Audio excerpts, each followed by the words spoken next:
National crime bureau NCRB দ্বারা প্রকাশিত 2022 সালের একটি রিপোর্ট অনুসারে অপ্রাপ্তবয়স্কদের বিরুদ্ধে সাইবার অপরাধের ঘটনা আগের বছরের তুলনায় 32% বেড়েছিল।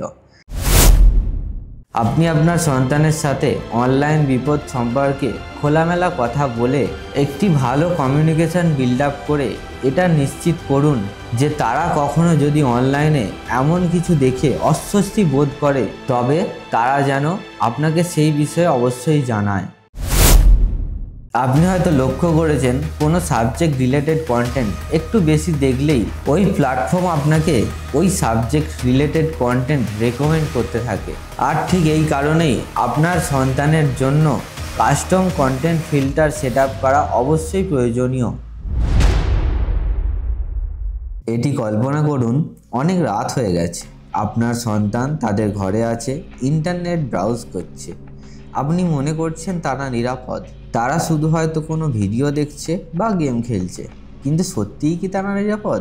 কিন্তু আমি যদি আপনাদেরকে বলি তারা কোনো একটি অজানা অপরিচিত পরিস্থিতি বা বিপজ্জনক বিষয়বস্তু থেকে মাত্র একটি ক্লিক দূরে, হয়তো কোনো অপরিচিত কোনো খারাপ উদ্দেশ্য নিয়ে চ্যাট করার চেষ্টা করছে, এমন কোনো ভিডিও এবং ওয়েবসাইট যেগুলি আপনি কখনোই চাইবেন না যা আপনার সন্তান দেখুক। এটি শুধুমাত্র আপনার কোনো ভয়ঙ্কর চিন্তাভাবনা না, এটি বাস্তব। কিছুদিন আগে আমি একটি বার্থডে পার্টি অ্যাটেন্ড করেছিলাম। আর 5 বছরের বাচ্চার জন্মদিনে সাধারণত যেমন হয় অনেক ছোট বড় বাচ্চা এসেছিল। আর ওই সমস্ত বাচ্চাগুলির মধ্যে একটি কমন ব্যাপার লক্ষ্য করলাম, সকলের হাতে স্মার্টফোন এবং সকলেই গেম খেলছে, ইউটিউব দেখছে, ইন্টারনেট ব্রাউজ করছে। দেখতে গেলে সকলেই কোনো না কোনো প্রকারে ইন্টারনেটের সাথে connected. National crime bureau NCRB দ্বারা প্রকাশিত 2022 সালের একটি রিপোর্ট অনুসারে অপ্রাপ্তবয়স্কদের বিরুদ্ধে সাইবার অপরাধের ঘটনা আগের বছরের তুলনায় 32% বেড়েছিল। কিন্তু এখন প্রশ্ন হলো, আপনি কিভাবে এটি বন্ধ করবেন বা এটা নিশ্চিত করবেন প্রতি সেকেন্ডে আপনার সন্তানের ওপর নজর না রেখেও তারা কিভাবে অনলাইনে নিরাপদ থাকবে? এত কিছু খারাপ খবরের মাঝে একটি গুড নিউজ হলো এটাই যে অ্যাজ এ পেরেন্ট, বাবা মা বা কোনো অভিভাবক হিসাবে একমাত্র আপনিই পারেন এই সকল অনলাইন সাইবার ক্রাইম থেকে আপনার সন্তানকে রক্ষা করতে। কিভাবে? তাহলে ভিডিওটি স্কিপ না করে পুরোটা দেখুন। আসল প্রশ্ন হলো কিভাবে আপনি আপনার সন্তানকে এই সকল অনলাইন সাইবার ক্রাইম থেকে রক্ষা করবেন, কিভাবে এটা করবেন তার আগে কেন পেরেন্টাল কন্ট্রোল এতটা গুরুত্বপূর্ণ সেই সম্পর্কে একটু কথা বলে নিই। দেখুন, internet is a place of endless learning and fun. Internet হলো একটি অফুরন্ত শেখার এবং মজার জায়গা। তবে এর কিছু ডার্ক সাইড অর্থাৎ অন্ধকার দিক রয়েছে যা শুধুমাত্র আপনার শিশুর কেন, কোনো শিশুরই ওই অন্ধকারের মধ্যে হোঁচট খাওয়া উচিত নয়। আর কোনো রকম পেরেন্টাল কন্ট্রোল ছাড়া আপনার সন্তান ওই সমস্ত ক্ষতিকারক ওয়েবসাইট, অনলাইন প্রেডিটরস, এমনকি বিভিন্ন স্ক্যামের সংস্পর্শেও আসতে পারে এবং হয়তো সে ওই মুহূর্তে বুঝতেও পারবে না যে তার সাথে ঠিক কী ঘটছে।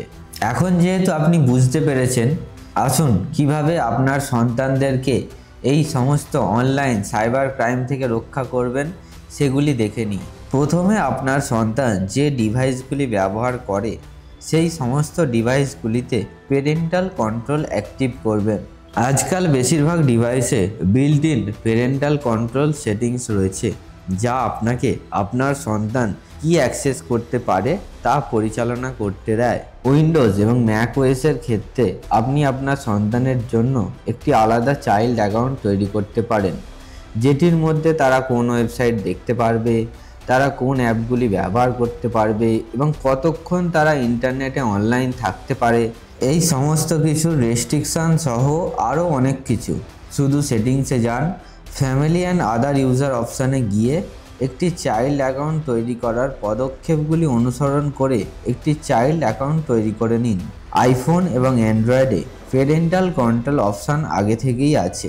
আইফোনের জন্য অপ্রয়োজনীয় কন্টেন্ট ব্লক করতে এবং ডিভাইসের ব্যবহারের সময়সীমা সেট করতে স্ক্রিন টাইম ব্যবহার করুন। অ্যান্ড্রয়েডে আপনার সন্তান কি করছে তা নিরীক্ষণ করতে এবং তাদের অ্যাপ পরিচালনা করতে গুগল ফ্যামিলি লিঙ্ক ব্যবহার করতে পারেন। এবং ইউটিউব, নেটফ্লিক্স বা কোনো গেমিং কনসোলের মতো স্ট্রিমিং প্ল্যাটফর্মগুলি সম্পর্কে ভুলবেন না। ওই সমস্ত প্ল্যাটফর্মগুলির মধ্যেও প্যারেন্টাল কন্ট্রোল রয়েছে, যা আপনাকে বিভিন্ন কন্টেন্ট ব্লক করতে, চ্যাট সীমিত করতে এবং আপনার সন্তান শুধুমাত্র বয়স উপযুক্ত কন্টেন্ট দেখতে পাচ্ছে কিনা এই সমস্ত কিছু নিশ্চিত করতে পারবেন।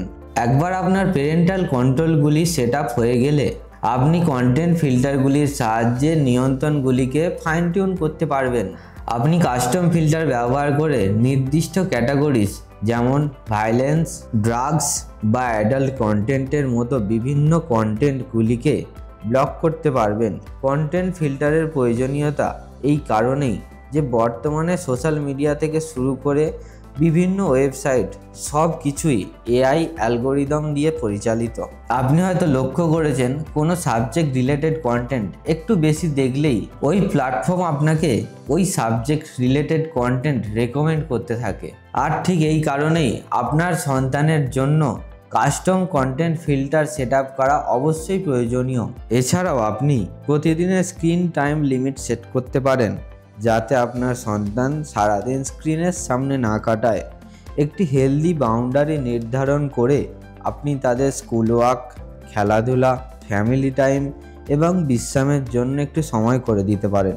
আপনি আপনার সন্তানকে অনলাইন সাইবার ক্রাইম থেকে রক্ষা করার জন্য parental control, content filter, screen time এই সমস্ত কিছুকেই একটি হাতিয়ার হিসেবে ব্যবহার করতে পারেন। কিন্তু এগুলি ছাড়াও আপনি যা করতে পারেন তার মধ্যে সবচেয়ে গুরুত্বপূর্ণ হলো তারা অনলাইনে কিসের সম্মুখীন হতে পারে এবং কেন এই নিয়ন্ত্রণগুলি রয়েছে সে সম্পর্কে তাদেরকে সতর্ক করুন, ব্যাখ্যা করুন, বোঝান যে এটি তাদের পছন্দের বা ভালো লাগার বিষয়ের ওপর কোনো লিমিট বা বাউন্ডারি নয়।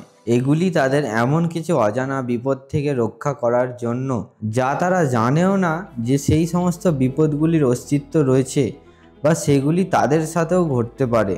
আপনি আপনার সন্তানের সাথে অনলাইন বিপদ সম্পর্কে খোলামেলা কথা বলে একটি ভালো কমিউনিকেশন বিল্ড আপ করে এটা নিশ্চিত করুন যে তারা কখনো যদি অনলাইনে এমন কিছু দেখে অস্বস্তি বোধ করে তবে তারা যেন আপনাকে সেই বিষয়ে অবশ্যই জানায়। মনে রাখবেন, ইন্টারনেট একটি মজার এবং শিক্ষার জায়গা হতে পারে, কিন্তু কোনো রকম প্যারেন্টাল কন্ট্রোল ছাড়া এটি আপনার সন্তানের জন্য বিপজ্জনকও হতে পারে। ভিডিও শুরুর সেই মুহূর্তটি মনে আছে যখন আপনার সন্তান বিপদ থেকে মাত্র একটি ক্লিক দূরে ছিল? আর এখন প্যারেন্টাল কন্ট্রোলগুলি আপনাকে আপনার সন্তানকে সুরক্ষিত করার ক্ষমতা এবং আপনার সন্তানদের নিরাপদে ইন্টারনেট এক্সপ্লোর করার স্বাধীনতা দেয়। এই ভিডিওটি এই পর্যন্তই। দেখার জন্য অনেক অনেক ধন্যবাদ। আশা করছি ভিডিওটি আপনার জন্য হেল্পফুল। ভিডিও সম্পর্কিত কোনো প্রশ্ন বা অন্য কোনো ভিডিও সম্পর্কিত সাজেশন থাকলে অবশ্যই কমেন্ট করে জানান।